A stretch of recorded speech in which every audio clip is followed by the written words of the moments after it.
இல்லை, விளம்பர மாடல் ஆட்சி தான் இது. சாதனைகளின் விளம்பரம் இது. வெற்று விளம்பரம் அல்ல. எடப்பாடி அவர்கள் செய்து கொண்டதைப் போல வெற்று விளம்பர ஆட்சி அல்ல.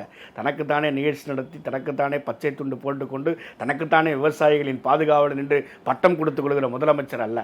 நீங்கள் விவசாயிகளின் பாதுகாவலன் என்றால் 1.5 லட்சம் இலவச விண்ணப்பங்களை, மின்சார விண்ணப்பங்களை நீங்கள் ஏன் நிறுத்தி வைத்தீர்கள்? நீங்கள் துரோகி, விவசாயிகளின் துரோகி, பச்சை துரோகி. எடப்பாடி தான் வெற்று மாடல் விளம்பரத்தில் செய்து கொண்டார். நாங்கள் இன்றைக்கு சாதனை மாடல் விளம்பரம் செய்கிறோம். எங்கள் சாதனை நாங்கள் சொல்லுகிறோம், நெஞ்சை நிமிர்த்தி சொல்லுகிறோம், தலை உயர்த்தி சொல்லுகிறோம். அந்த நம்பிக்கையில் தான் மீண்டும் திமுக ஆட்சி என்று நாங்கள் சொல்கிறோம்.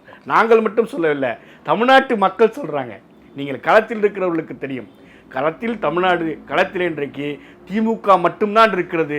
கண்ணு கட்டிய தூரம் வரைக்கும் எதிரிகளே இல்லை என்று ஒரு காலத்தில் ஜெயலலிதா அம்மையார் சொன்னார். ஆனால் இன்றைக்கு கண்ணு கட்டிய தூரம் வரைக்கும் எங்களுக்கு எதிரிகளே இல்லை என்ற நிலைமை ஏற்பட்டிருக்கிறது.